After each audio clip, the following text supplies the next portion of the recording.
My name is Dr. Andrea Spofford. I'm a professor of poetry here at Austin Peay State University, and it is my pleasure tonight to introduce Robert McBrearty. Robert McBrearty taught writing at the University of Colorado, and his stories have been anthologized in the Pushcart Prize and widely published in leading literary journals, including Mississippi Review, the Missouri Review, Narrative Magazine, New England Review, North American Review, and StoryQuarterly.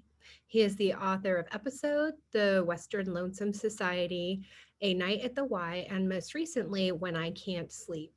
Winner of the 2007 Sherwood Anderson Writers Grant, he's an MFA graduate of the Iowa Writers Workshop, a contributing editor of the Pushcart Prize anthology, and a consulting editor for Narrative Magazine.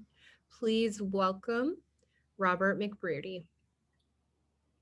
All right, thank you, Andrea. Hi, everybody. Thank you for coming. Thank you very much for tuning in. And I just wanted to offer a few thanks to various people and organizations. First off, thank you to Austin Peay State University for inviting me out here, and the Center for Excellence for the Creative Arts, and Zone 3 Press. And some individuals, my good friend Barry Kitterman, who first put this idea into motion. I actually was at Austin Peay visiting in 2005 with Barry's classes, and got a little glare there. Let's see. Anyway, with Barry's classes, and gave a reading, and had such a wonderful time here. So I have a special fondness for Austin Peay. So I want to just say thanks to Barry and Austin Peay and those organizations, and also a few other individuals. Joey Grisham, who shared my stories, my most recent collection with her class, and met with the class yesterday, and just had a wonderful time meeting them. It was really, really great to be with them. And also other people who helped make this night responsible, Dr. Janice Cruz, Dr. Andrea Spofford, and Aubrey Collins. So anyway, thanks to all of you for having me out here. I also want to thank my director, my agent, my producer, and my supporting cast. Oh, sorry, I always wanted to say that at the Oscars. So I just thought I'd take that opportunity. But also, in one of my books, I awarded myself a Nobel Prize, and I enjoyed that quite a bit. Let's see here. I thought I would just mention, before I'm going to just read a few little selections tonight. But before I do, I'm just going to see if I can adjust myself here. I got this looks like a glare on my face, but let's see. Well, anyway, just a few little background details. So I was born in San Antonio, Texas, in the 1950s, and don't worry, I'm not going to give you a year-by-year account, but there was just something about that time period I wanted to mention. That I grew up, we were kind of a boisterous family, and my mother was a really big reader, and she would read to us, and she used a lot of embellishment in her voice, a lot of melodrama. So sometimes when I think about why I became a writer, I think that actually had something to do with it. Getting kind of an early feel for stories as a result of her reading. And my older brother Stephen also became a writer, so I think there is something to that reading. In high school, freshman year, a very nice English teacher. At the very end of the year, he told us to go write a short story, and gave no instructions. We said, hey, what do you want us to do? He said, just write a short story. We've read some short stories, so now we want you to go and write one. So I still enjoyed doing that. We spent really a lot of time over a couple of weeks, and it was the most fun I'd ever had in school. And I kind of knew right then that I wanted to be a writer. So I was about 14 or 15, starting to be a writer. The only other career that occurred to me was to be a professional football player. But I was about 5'2" at the time and weighed about 105 pounds. And my football coach had said to me, Mac, you may be small, but you're slow too. So I thought maybe I'd be better off going after the writing rather than the professional football career. So anyway, I've kind of been at this writing my whole life, mostly in the short story form. And, I just wanted to share a little bit of the work with you tonight. How like then those rock bands go out and they do the old rock bands go out and they do a few golden oldies and then the newer stuff. So I thought I'd just give you a real short sampling of a few of the golden oldies. I'm not really going to read the whole stories, just sort of the openings of a few of my favorites from most of them quite a long time ago. And then I'm going to move on and talk a little bit more about the latest book. So, so this one is, it's called Back in Town. And, maybe growing up in Texas, I was always very fond of Westerns, and especially, that motif of the outlaw trying to go straight, like, in Shane and Unforgiven, movies like that, and pretty common theme in Westerns. And, when I've actually used some Western motifs quite a bit in some of my stories, but often there's a kind of a little bit of an absurdist, I suppose, or spoof quality to that. And so I'll read just a very little bit of story Back in Town. This one originally appeared in the Missouri Review, and then later on in my one of my collections of short stories called Let the Birds Drink in Peace, Back in Town. So before I drive the wagon into town, my wife makes me promise that I will not go into the saloon where No-Nose Ed and the other bad men hang out. Indeed, I will not, I say, and I have no intention of so doing, for it has been a year now since I've given up drinking and whoring and looting and stealing horses and robbing banks and shooting up the town and using foul language. This is a big day for us, the first day since I've reformed that I'm going back into town alone. In the bright early light, we stand in the doorway of our cabin and embrace like a couple of feverish teenagers. We've been happy, terribly happy and peaceful out here on the range. It is not always an easy life. The wind is high, the sun fierce, the soil hard, and all day there are demanding chores to perform. I am too wounded to do any of them, but sitting on the porch drinking lemonade, I call out encouragement and helpful bits of advice as my stoical wife goes relentlessly about her task, playfully drawing her revolver from time to time and firing some rounds in my direction.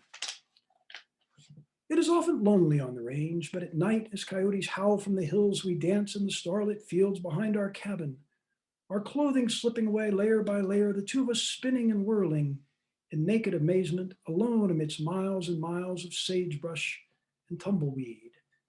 And every morning I stumble into the high desert and say prayers of thanks for the newborn day.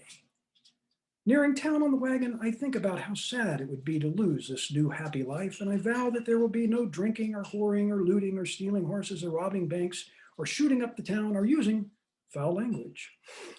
I will maintain my serenity even when confronted by morons, which unfortunately occurs presently. The traffic on Main Street, I see, has gotten worse. I'm stuck behind a wagon which has several blockheads in the back, young glassy-eyed men sporting ill-advised haircuts. They give me, my old wagon, and my tottering mule contemptuous looks as they spit over the back of their wagon. Their wagon looks a little too new and shiny. I suspect they've snuck somebody's old man's wagon out for a joyride. They whisper to each other and laugh as they spit in my direction. My old mule flicks its ears and turns its head back my way as if wondering how long we will suffer this uncouth behavior. Behind me, a hard pioneer woman with an anvil-shaped head shouts at me to move along. When I edge too close to the wagon in front, my mule's nose bumps into the tailgate of the moron's wagon and the young toughs shout and tumble out and start for me. In the violent past, I would have whipped out my pistol and showered them with foul language. But I remember my vows and the image of my loving wife as we parted, and I stand in my wagon, the sweat springing out on my forehead, my hand twitching on my gunless hip, as I say, "You young miscreants, step aside now. I know you're carrying all sorts of resentments about your parents, your lack of a classical education, and appropriate male role models. And sure, there's peer pressure, but I can bear it no longer. I take a deep breath, preparing to release an explosion of foul language." I'll stop on that one there. So you might be able to sort of envision that this things aren't going to go well in town for this character this particular day. Let's see. And this is my very first published short story, The Dishwasher. And again, I'll just read a real short sample of it. So by day, I was a student at the Iowa Writers Workshop, and at night I was a dishwasher at the Hamburg Inn, sort of an iconic cafe in Iowa City.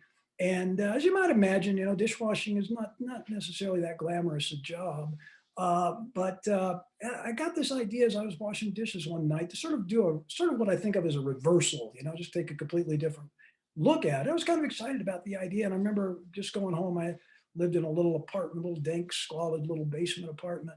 And I just sat at my kitchen table, and I think I did part of the story longhand, part of it on typewriter, old manual typewriter. And pretty much did the draft through the night, complete first draft, and woke up on my typewriter in the morning. I just kind of sprawled over my typewriter and got up and, started reading this thing. I didn't know what to make of it. It just seemed sort of strange and weird. And I was always afraid to sort of show it in the workshop. I figured maybe people make fun of it, this sort of nutty story about a dishwasher. And anyway, a couple of years later, I pulled it out and I looked at it. I thought, yeah, this isn't bad. Maybe it's a little bit funny. I don't know. Maybe somebody will find it funny. So I thought, oh, Southerners have a good sense of humor. So I'll send it to the Mississippi Review. And so anyway, Mississippi Review took the piece. So it was my first published story, and then it was picked up in the Pushcart Prize the next year. So I've always been real fond of this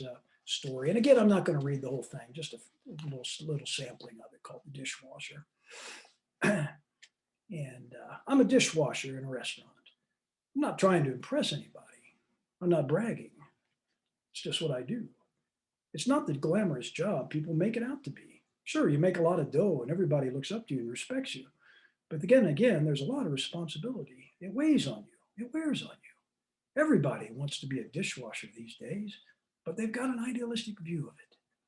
Come on, kid, come on, hustle, move them. The manager's calling in that friendly staccato voice of his, pushing me on. Move them, kid, rinse the crap off, into the side sink. We don't want all that grease and stuff in the main sink. Come on, hustle, we're getting behind.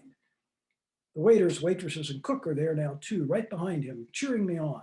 Come on, we need some silverware, we need some plates. We got people waiting, they're getting fierce out there. Give me a damn plate, for Christ's sake. Okay, kid, the manager says, after you rinse off all that ketchup and chicken bones into the side sink, throw the plates and stuff into the soapy water in the main sink, let them soak. Now they're soaking, dig in there. That's right, dig in there. Into all that grime and gray black sudsy water, sir. That's right, scoop for the ones that have been soaking. Scoop. He makes a scooping motion with his hand. I think this one's ready, sir. What's that? Egg yolk. I see egg yolk on that. Get that off. The cook shouts in that cheerful, chiding voice of his, you turkey. I got eggs ready. I got hamburgers. I got fries. I got onion rings. I got grease popping up in my eyes, but I don't have a lousy plate to put anything on. Turkey. The cook respects me a lot.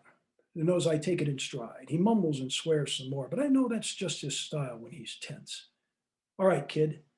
The manager's bent over with me now. We're both bent right over that steaming, bubbling, smelly sink together. He's got his top button loose. I can see the sweat pouring off his face. He's breathing heavy, but his face is set dead and calm now, though I know what's going on under the surface. I respect him for his self-control since he has a generally florid personality. Okay, kid, how you feeling? I'm okay. You got your mind on something today, don't you? I shake my head. I'm just getting warm. You don't seem like you're really with it. A plate squirts out of my soapy, slippery hands. I grab for it, knock it back up in the air. It twirls. The manager grabs for it and sends it twisting back up in the other direction. I grab for it again, but it slides through my hands like I'm trying to grab a fish in the water. It lands with a sick-sounding clang and breaks into pieces on the floor. The manager looks at me and coughs. He sort of stares up at the ceiling for a while, as if wondering if it's ready for a new paint job. I watch the colors in his face change to red. I know he feels as badly about this as I do. Thank God it wasn't a glass, I say. Those really bust into bits. Are you happy here? He asks. Sure. I mean, are you really happy? The manager takes a personal as well as a professional interest in me. I respect him for that. Of course, I say. Who wouldn't be? The story kind of goes on a bit, so I'll just sort of, these are teasers. Okay, so just one more real brief one. Let's see. What was the one? So this one, you know, I did, like the dishwashing job, I went through a period of having just kind of a series of, I don't know, kind of odd jobs, particularly, you know, just strange jobs. And so I sort of was like just thinking about what it's like to be on a job the first day, totally confused, and then also maybe just thinking first days at anything, you know, how confusing and strange they can be.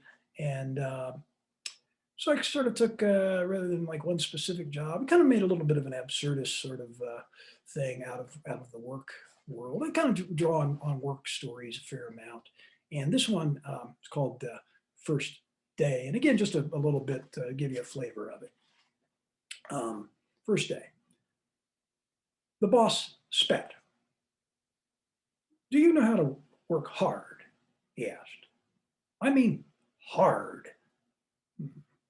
Not really, I said. I'll take a chance on you. The first thing you need to do is move that big thing over there. That big thing? Hell yes, that big thing. Sure looks big. You're damn right it's big. That is one big thing. Where do you want it? Well, we sure as hell don't want it there, do we? So where do we want it? Where do you think we want it, Einstein? Do we want it over there? I asked Plain. Hell no, we don't want it over there. What the hell would we want that big thing over there for? I guess we don't. You're damn right we don't. Take it down to the warehouse, Edison. Where's the warehouse? Where's the warehouse? You work here and you don't know where the warehouse is? The boss spat. 3 blocks that way and then turn that way and then turn that way. That's where the warehouse is, Balzac. Well, okay, I said, I'll take that big thing down to the warehouse. We all know what to do with that big thing there. I got a hold of the big thing and tried to hoist it up on my shoulders. The boss ran up. His face was red. He spat. What do you think you're doing? You don't lift those big things, Galileo. You roll them. What'd you do? Go to college? You roll those big things. You don't lift them. Okay, I said, I'll roll it. I got behind the big thing. I put my shoulder against it. I grunted. My heels came off the ground. The boss watched me. How's it feel? He asked. Big. You're damn right, he said.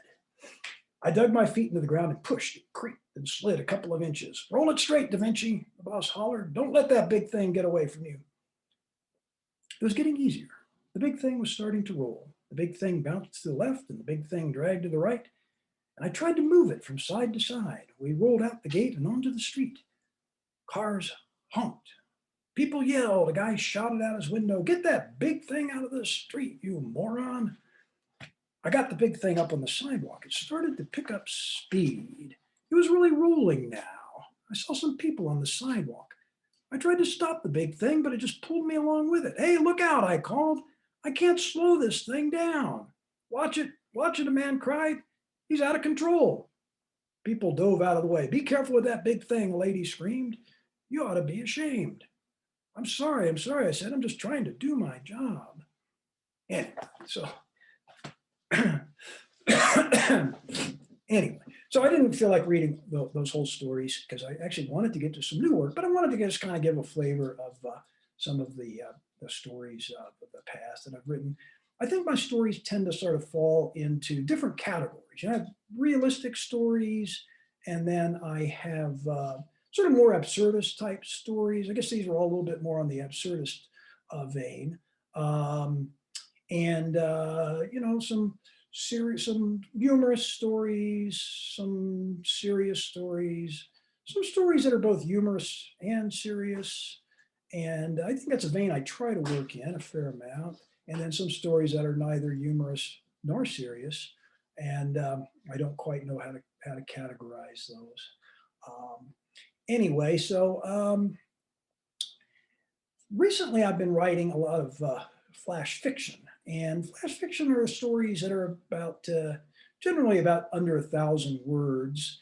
1,000 words. Some magazines might even say up to 2,000 words, but generally 1,000 words is sort of the accepted figure for a word count for a flash fiction.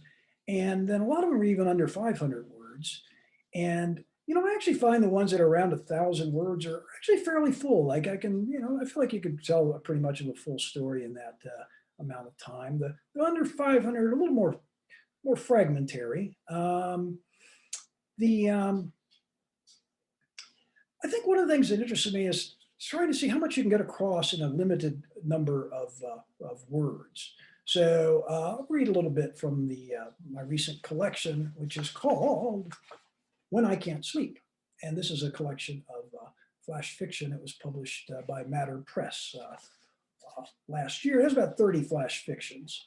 And this one is called It's the Wrong Call. And a couple of things about it. I think the idea for this one actually kind of popped into my head. I was outside barbecuing. We were going to have some dinner in the evening, and neighbors have a pool, and they're all splashing around in there. And there was a lot of, it sounded like they were having a lot of fun, and people over. And I think maybe I felt like a little resentment or something. I was thinking of this guy barbecuing and kind of resenting the neighbors with their pool. And then I think that the story really has a lot to do with miscommunication and being oblivious, you know, being oblivious to the people around us. And sometimes until it's too late, and a little bit of a wake-up call maybe in a way. So this one is titled The Wrong Call. And even though I said I was inspired by in the backyard barbecuing, I hope that I'm a little bit nicer than the fellow in the story. So anyway, a little more aware. The wrong call. Richardson and his wife sat on the deck, eating their dinner, looking out on their backyard. It was not a big yard, but the oak trees provided a pleasant shade. He liked the smell of the newly cut grass, and the yard looked good to Richardson after his afternoon mowing. Margaret had not commented on his mowing. Sometimes she did. Sometimes she said, "The yard looks very nice," or something to that effect. To their right, though they could not see them because of the hedges at the fence line, the neighbors were laughing and shouting and splashing around in their pool. There were always many kids over there, and probably some grandkids. The neighbors were always having a fine time. It was not really the sort of neighborhood where one would expect to find a swimming pool, and Richardson thought the pool a bit ostentatious. He and Margaret had been married for many years, and the children were grown now and moved away. Sometimes one dropped by, sometimes one called. Then they might not hear from them for weeks. The steak was okay, but not great. He had cooked it himself, though, on the grill, and even made the barbecue sauce himself, so he could not really complain about it to Margaret. Usually she came out and looked over his shoulder as he grilled and said something encouraging, but this evening she had just disappeared inside making a salad. "How's your steak?" he asked. She looked at him as if it were a startling question.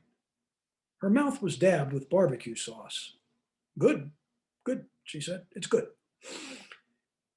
He poked at his salad with the fork.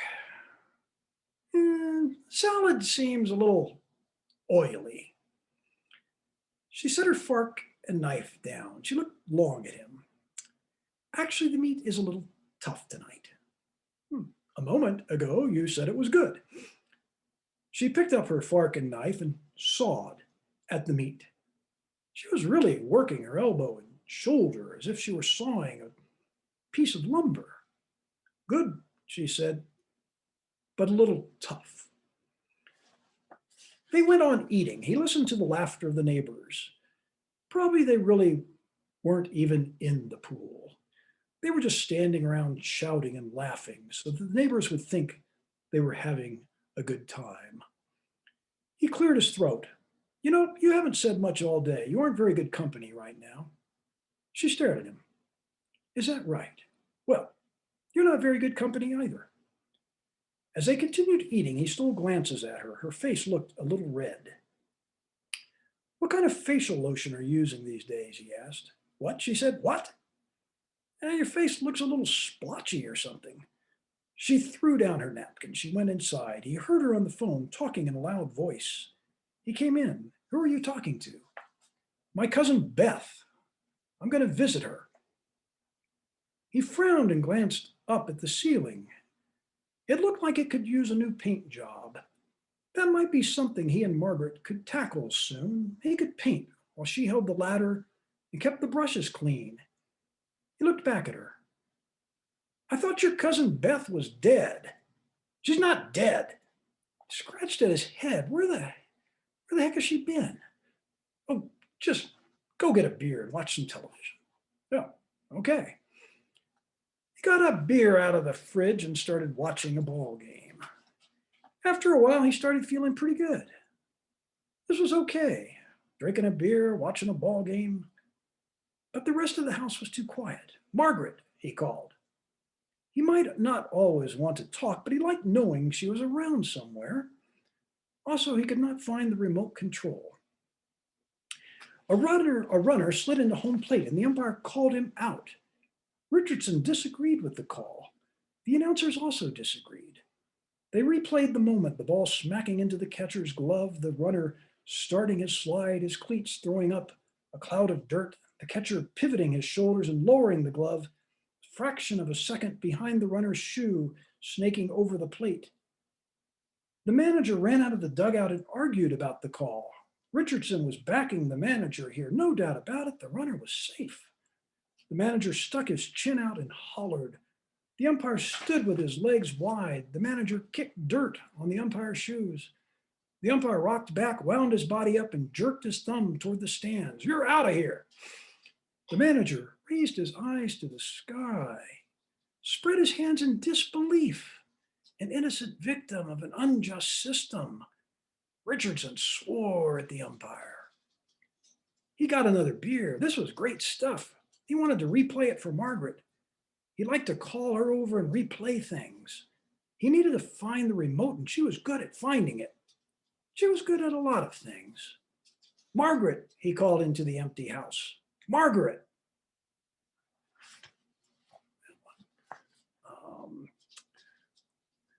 Let's see. I'm going to read another one, and let's see here. Find the page here.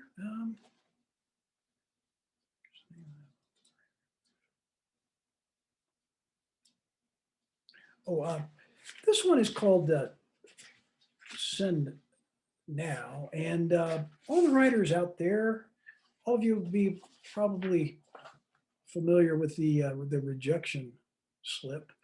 They used to come by mail, but now they're mostly online. Anyway, writers started dealing with rejection and whatnot, and so I guess this was sort of inspired by that. And some of you may take a guess at which magazine I might be referring to here. Anyway, called Send Now. This was the big one, the one Chuck had dreamed of all these years.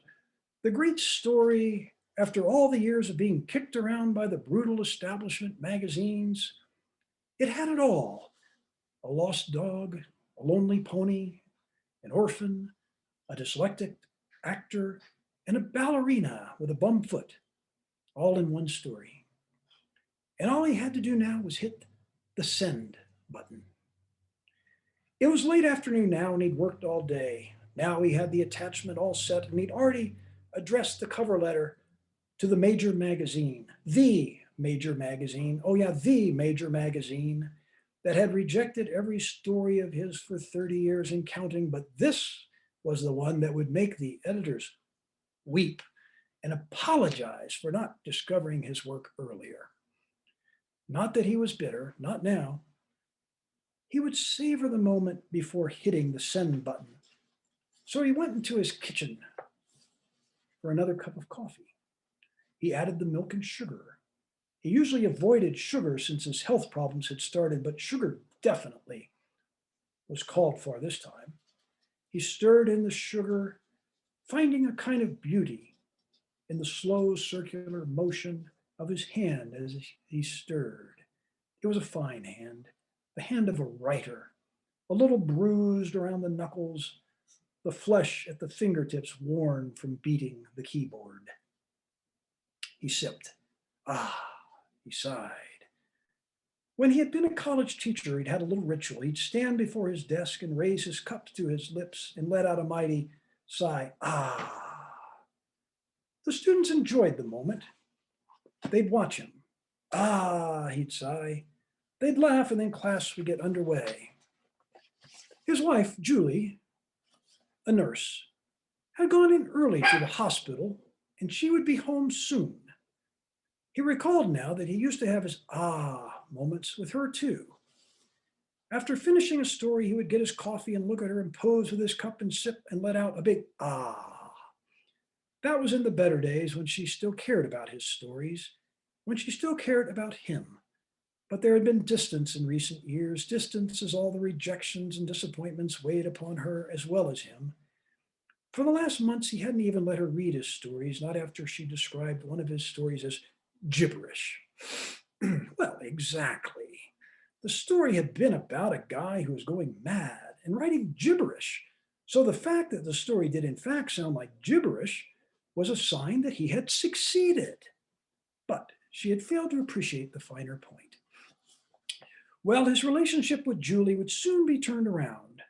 She would believe in him again, and if not, well, the women would be lining up in droves after the story appeared in the major magazine. Oh yeah, there were plenty of women, don't worry about that. He went down the short hallway, triumph and joy rising in his chest like a wave. But halfway down the hallway, the rising joy in his chest turned to a surging heat wave, and he collapsed to his knees and sprawled on the floor, the cup of coffee spilling out before him. His heart exploding, he crawled toward the computer, must hit the send button. As he faded, he was comforted knowing Julie would know what to do. She would preserve his legacy. She would hit the send button. When she came home in the afternoon and found Chuck in the hallway, Julie did not panic.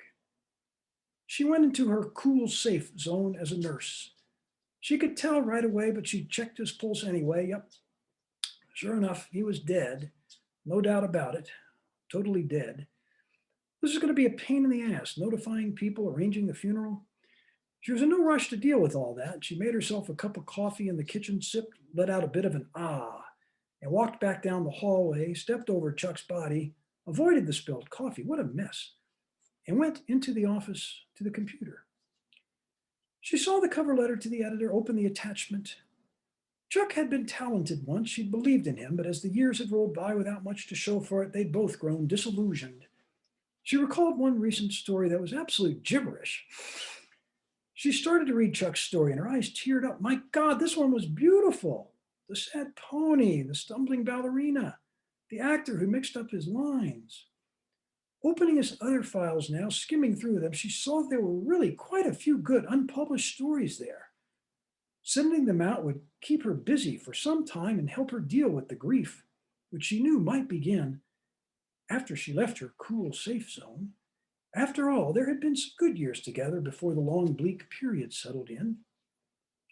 She saw that the story was aimed at the big one, the major magazine, as Chuck would say, the Grand Cabana, the big cheese, the ring to rule them all.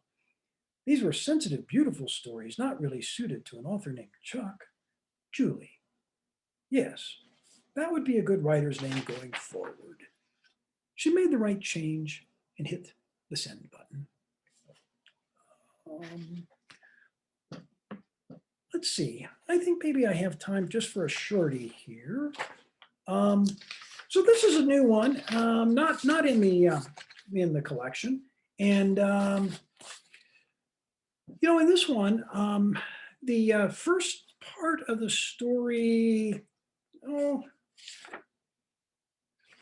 maybe about the first half, is pretty much something that actually happened, and then you'll probably see as sort of takes off a little bit of an absurdist direction at some point in the story, about halfway through, somewhere in there. And this is what's called an inappropriate psychic, appeared in a journal called the Journal of Compressed Literary Arts, and an inappropriate psychic. When I was a young man, I had my palm read by a psychic. She worked out of a cafe and she had a reputation of being accurate. She was in her early 60s, a little tired looking, as if she had made a few too many predictions along the way. She did not go into a trance, but she assumed a quiet, concentrated demeanor as she traced my palm with her finger, frowning, shutting her eyes, speaking slowly and softly. I had not gone into the session taking it all that seriously, but over the years, some of her predictions have come true. She said that I'd be married and have 2 children, 1 son and 1 daughter, and that has been the case. She said that I would go into the arts and have some minor success, but make little money, and that too has been the case. Unfortunately, she also predicted the year of my death. At the time, since I was only 20, my death in late middle age seemed far away. Unfortunately, that year is upon me now, and I've gotten a little jumpy. Recently, hoping for a second opinion, I consulted another psychic. She was young, a graduate of a school for psychics apparently, and a friend had recommended her. He found her a little assertive, but he trusted her. At her suggestion, he'd even put a little money into the stock market and made a few bucks. When I told her about the first psychic's prediction about my death, she exclaimed, "That is highly inappropriate. It's extremely unethical to tell someone when they're going to die." She frowned at my palm, turned it this way and that, traced a line down the middle, paused with a tremble in her finger. For instance, this interruption in the lifeline here might simply be a nick. Do you wear gloves when you work outdoors? She sighed deeply. That break could mean a lot of things, but be careful crossing streets. Don't stay too long in one place. Set an unpredictable pattern. I will try to send you mental warnings. She's been true to her word. I hear her voice now as I stand in a bank line whispering, "I'm seeing masked robbers come through the lobby door. Get down now." On my belly, the floor smells of ammonia. I stare at the trouser cuffs of the man in line in front of me. With my nose near his legs, his calves shift nervously. He turns and frowns down at me. Really, I'm only on the floor for a moment. Maybe people thought I'd dropped something, or I could be an exercise junkie working in a quick push-up or 2. I bolt out of line and into the parking lot. I'm a little angry with her. I don't see any bank robbers coming in, I tell her. I feel like a fool. Okay, sure, dodged a bullet there, but watch out for a home invasion. Wait, don't drive. I'm sensing an accident. Well, no, walk. No, take a bus. Get an Uber. Have your wife pick you up. Oh my, I'm tapping into a lot of negative energy. I see plagues coming your way. Pestilence, war, famine, earthquakes, tornadoes. There are boils covering your body. Get your shingle shot. Watch out for rabies, tetanus. I keep getting these visions of sinkholes. How's your blood pressure? Rabies. Relax. Don't worry. Worry can kill you. There's that sinkhole again. Better come in for another reading. That other psychic was so inappropriate. Okay, folks, I think I'll stop with my reading there and just see if there are any questions, concerns, or anything along the way, comments. Yes, we do have some excellent questions. The first is, how does your writing process change between longer fictional pieces and microfiction or flash fiction? Well, process isn't necessarily all that different. Especially with the flash, I guess it's more possible to do a full draft in one sitting, and whereas the longer stories, you're kind of aware that it might be several sittings. And with a novel, of course, it's gonna be a lot of sittings and a lot of time. So I think one of the biggest processes might just be in that the first drafts of Flash particularly come to me really quickly. And it doesn't mean it'll end up being a short period of time because I may end up doing a whole lot of revision with that. But I guess the other thing with the process with the Flash is sometimes how the inspiration can just come so quickly that it doesn't take too much to set off a story. And whereas maybe longer stories is probably a little bit more thinking about it and contemplating it before I might get underway. Um, and then novels, every time I've written a novel, that's just been a hard process of years. And even I would say like a first draft, maybe in 6 to 9 months, but then years of rewriting. The one novel I published, Western Lonesome Society, was 6 months in the first draft and 15 years of rewriting. Um, just in the flash, while they come quickly sometimes, most of the time that first draft, sometimes it's a long time before getting it correct. Like one of the stories in the collection, um, I spent about 10 years of not of course working it all the time or anything, but I'd have to keep coming back to it until I sort of felt like I had the story more or less right. Hmm. Thank you. So this one, it's not quite a follow-up, but it is somewhat related in terms of it's asking about genre. So what truths and or revelations have you found in fiction, especially your shorter pieces that seemingly don't appear in other genres? Well, I guess what I'd say about that with the Flash, not necessarily particular themes being that much different than others, but the ability to tap into a lot of different themes. Like it gives you the ability to like like one day a particular idea or theme is sort of on your conscience, and you can work on that, and then within a brief short of time, be working on something else. So I think what it is like you could pay attention to what you're really thinking and concerned about at the moment. I'll maybe just contrast it to a novel where you you might have several themes, of course, working in the novel, but it might be a little bit harder to like totally switch gears to something else. Whereas a flash fiction, also, it maybe allows yourself to do a draft and let it sit, go to something completely different. So I think it's that ability to go from idea to idea more than necessarily being um, different ideas. Though I do really like the idea of compression, getting something across in that very compressed amount of space, amount of words. I think you just made a good argument for fiction writers to take poetry classes just now. Well, oh, thank you. Yes, I think that's true. I actually find a lot of relationship between poetry and very short fiction, and I do like I write poetry as well, not as frequently. And one suggestion that one flash fiction teacher I worked with once suggested was sometimes write something as a poem and see if it translates to a flash fiction. And I'm not sure you might be able to go in the other direction as well with some things.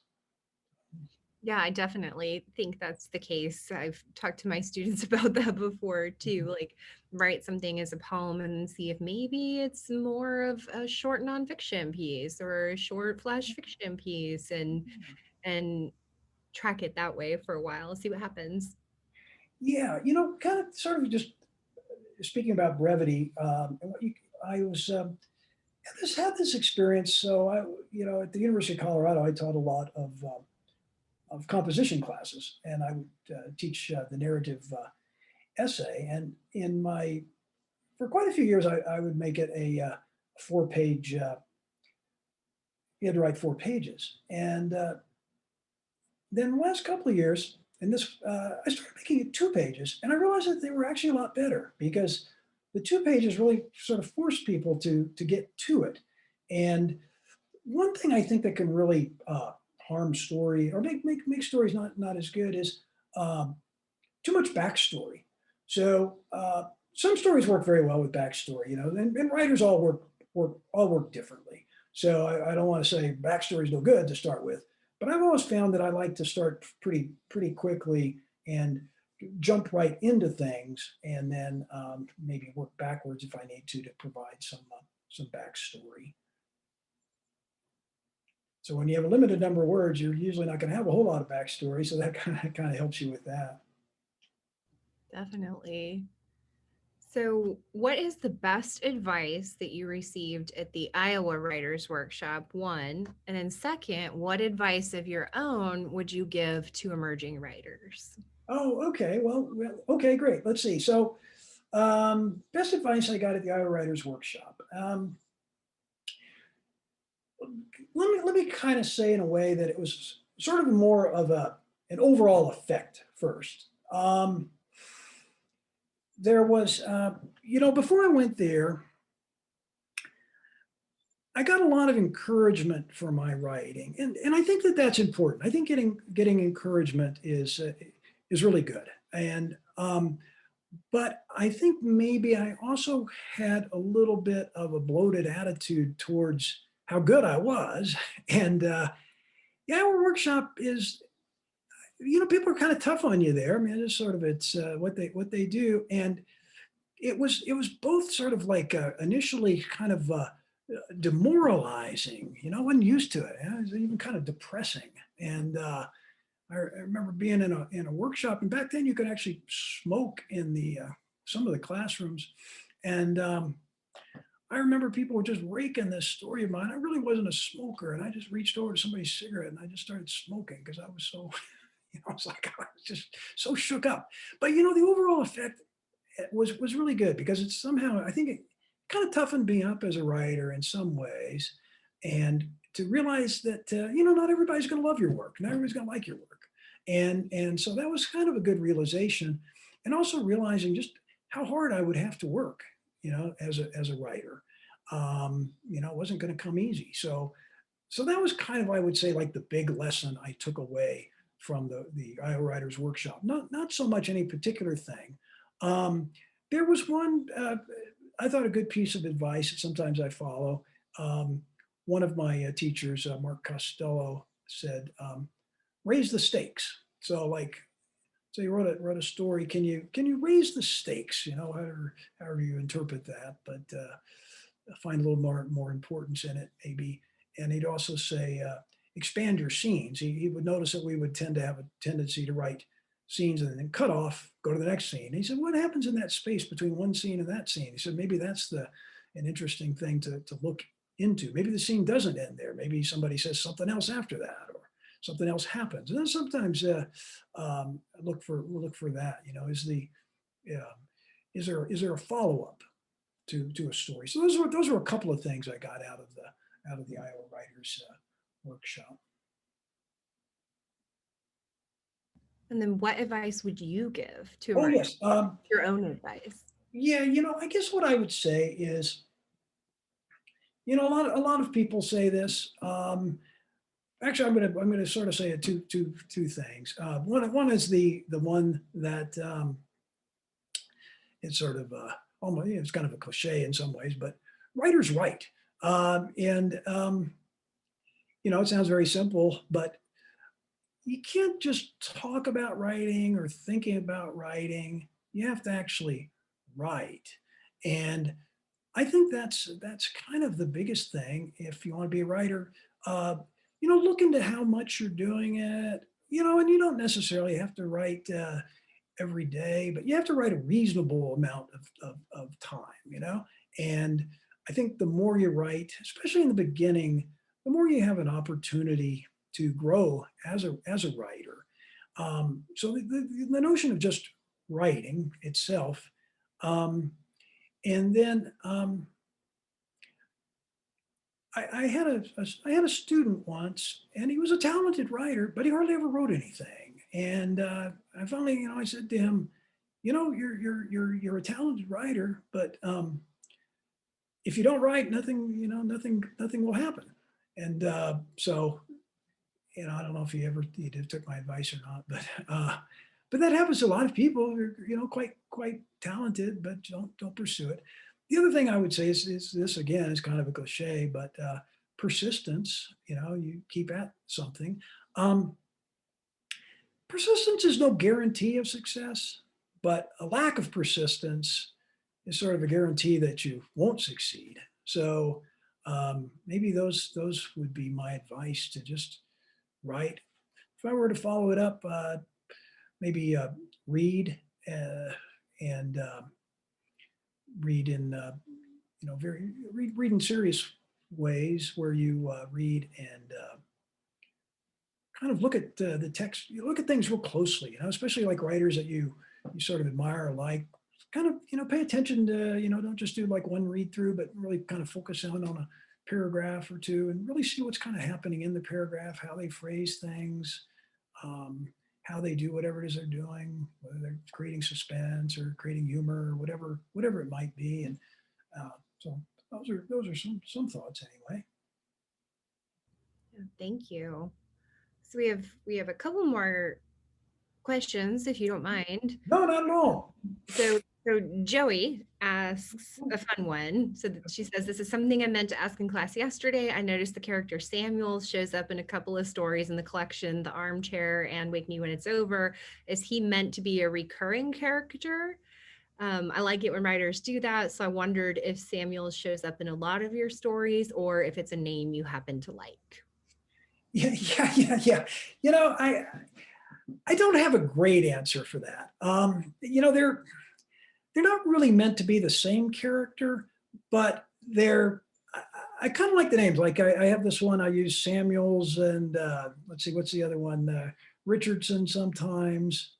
Like I like some character, like using these ones that are last names without the first name on some stories, and Sullivan. And I use those a lot, not a lot, but sometimes. And I sort of mean it to sort of play off the other Samuels in the stories, but not really like the same person. And in some ways, it's almost like I'm having a little bit of fun with it. Like, here's Samuels again, or here's Sullivan again, something along those lines. And I guess to some extent, like if people are reading sort of a collection or reading my work in general, almost like a little inside joke in a way, like, hey, here's Samuels again, or Sullivan, or Richardson, or who is this guy really? And maybe now and then they really are the same one. So a little bit of I think they're a little bit of everyman, sort of, in a way, stand-ins for the everyman character. Which could be the same character each time, or could Yeah, be in a way, yeah. each time too. Yeah, I like that. yeah. It could be that I need some new names too. Names are sometimes difficult. Yeah. That's a great, really interesting question. These are all great questions. Any, I'd be happy to answer any more. So we have another one. Do you have any tips for people in regard to the publication process, like where to start, how to approach it, or even beyond? Yeah. I think I would get a good resource book. And the one I will mention, I mentioned this in class yesterday too. It's called Novel and Short Story Writers Market. It's published by Writer's Digest, and it's a listing of all tons of magazines to submit to, book publishers, agents. There's some how-tos in there, how to prepare manuscripts. I mean, just it's kind of a wealth of information, and that would be a very good resource. It's an annual, And I know it's available on Amazon and usually at Barnes and Nobles, probably at big bookstores anyway. And I think it's a really good place to start with that one. And then it'll even it'll describe the, the publishing process and the submission process. Um, you kind of learn a lot as you go along, you know. Like I started submitting stories when I was like 19 years old, and I was 28 when I published my first story. Well, maybe a little bit, maybe anyway, somewhere there. And so there was a lot of submissions. There was a lot of learning involved. Most of the time these days, it's actually a lot easier because most of the submissions are made online. And so you don't have to deal with the whole mailing of manuscripts and return envelopes and all that. Most writers these days, especially for the literary magazines, use something called Submittable. And if you just Google Submittable, it'll show you how to establish your own Submittable account with your own, you'll make your own little password, and then a lot of the magazines want you to submit through Submittable. So you'll go to that website, and so you go to Submittable and submit your story through that. So a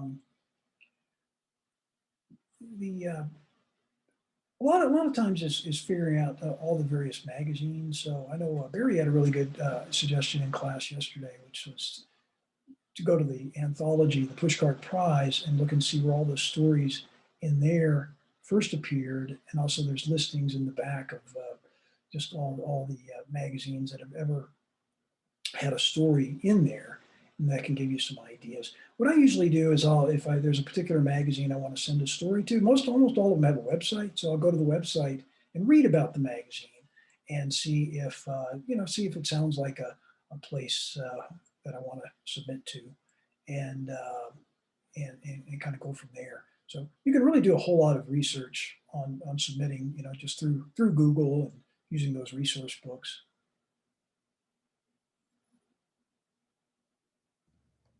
So I have one last question, if that's fine. That's great. Not really a question so much as I was wondering if you could talk about humor in writing. I feel like it's often underrated and difficult. And I'm wondering if you could just talk about, how you incorporate humor into your writing and your approach to it. And do you set out to write a humorous story, or do they take that turn? And then maybe the relationship between absurdity and humor. So just to contextualize a little bit, you mentioned that your first story was in the Mississippi Review. Rick Barthelme was editor at that time, like hilarious, absurdist, wacky writer. So how do you see those things related? And then how do you approach humor? Oh gosh. Let me think here. Well, let me start just first with a little story of how I actually got started writing some humor. So I was at the University of Texas, and I was taking creative writing classes. Teacher Michael Mushaw, who was a good teacher and a good writer. He's had a lot of success, and I was really kind of a little bit of a fanatic in terms of my writing. I was just always giving Michael stories, like beyond what was due in class and stuff. And I think there were all these like sort of morbid, depressed stories. And once he said to me, why don't you try some humor? And it never really occurred to me that much to write some humor. And I think he was just sick of my depressing stories. So I tried some humor, and I don't think it was terribly, it wasn't that great or anything, but he kind of liked it. And so I just sort of had the notion, well, maybe I could do this humor thing. And so like a lot of writing, you sort of learn through practice, through trial and error. So there was definitely some of that. Is first off just having the notion that I would try it, and sort of being willing to write some humor that probably wasn't all that good, and work yourself towards a spot of where it gets a little stronger. Gosh, I really don't know exactly. I'm trying to think some. Sometimes it just strikes me as like the idea itself makes me feel like it's a a humorous concept sometimes, like, so the dishwasher story, for instance, the concept of a dishwasher viewing it as sort of a glamorous thing that everybody wants to do is sort of in itself a little bit of a humorous concept. So it's the use of the reversal. So that's one type of humor that I've used. The other one is sort of like these are just sort of examples and not the whole answer by any means, but like in the Western one, sort of spoofing what the what the normal story is in the Western and taking that normal story in a way and then just sort of transforming it into something sort of absurd. And in the first day, sort of using, like one device was the boss is calling the guy by different names, and it sort of, builds on itself. As you go through the story, it keeps happening. You get even more of those. So you sort of like get a little gimmick going in a way, I guess, and it kind of runs through the story. I think of conversations sometimes as being kind of like off kilter, like one person says something, the other person says something, it doesn't quite match in a way. So they can kind of get a lot of humor out of that sometimes, sort of the off kilter conversations, sort of like,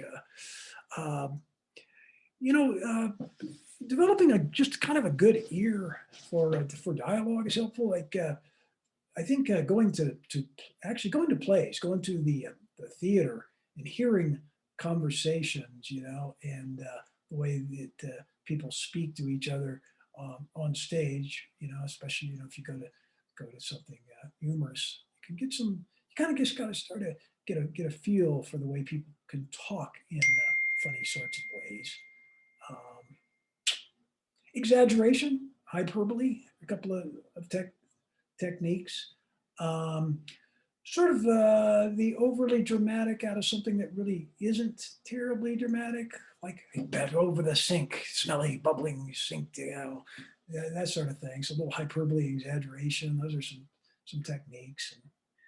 And, yeah, and it's interesting. Sometimes you can overdo it. You can overdo it, and like I'm not, when I think about myself as a writer, I don't think of myself as a humor writer, but I do think that it's something that I use in some of my stories. And some of them are actually not humorous. They're just kind of serious. And so I think and sometimes if you try too hard, it actually you got to kind of let it sort of happen a little bit naturally.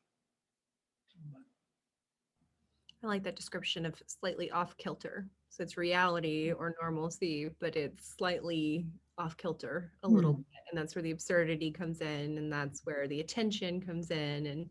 And everything you read tonight, there was some sort of version of that. I really There's a little bit of the absurd in all those tonight. Yeah. Yeah. But there's also like poignancy, especially in the flash pieces. Like the endings were all, I would say, somewhat poignant or like touching in some way, or like thoughtful in a way that really balanced out like the absurdity. That's really what I like to do, want to do is, that there's something that is sort of touching in the story as well. So it's humorous and yet strikes some sort of an emotional chord of some sort. Yeah. Well, we are coming up on our time. If there are any more questions, now is the time to post them in the Q&A. And the last thing I will ask is if you have any recommendations, what you are reading right now, what we should all be reading, if there's anything you would like to recommend to everybody. You guys should all read this book, I Can't Sleep, Robert Garner McBrearty. I've heard good things about it. I've heard great things. Thank you. And I think reading an anthology, well, like I'll just talk about the short story, just because that's sort of my main field. Picking up these anthologies, I think, is a really good idea, because then you get to see the work of a lot of different writers. So the Pushcart Prize is something to check out. Best American Short Stories. No, those are all yearly. In flash fiction, there's, let's see, Best Small Fictions, and those are yearly. And then there's, I think, Best Microfiction, which are the real short ones, and those are yearly too. And then you might go back in time, excuse me, just a little bit. In the 80s, there was a very good collection of very short fiction, not quite, some of them weren't really quite flash, but it was called sudden fiction. And it's I think, a really terrific anthology that gives you a really good feel for short stories under 2,000 words, probably the longest ones in there, about 2,000 words. And I kind of like that length too, even when I'm writing a longer story. A lot of times I like say the 2,000 to 3,000 word story. So those are good books to check out. And yeah, and then if there's a way of if anybody at Austin Peay wants any names, wants me to remind you of any of those, I'll be happy to do that at some point. Great. Thank you so much. This was an excellent evening. We very, very much appreciate your time and your reading and you speaking with us. We're very grateful. So thank you. Well, thank you. I'm very grateful to be asked. So it was very nice to be with you all. And thank you again.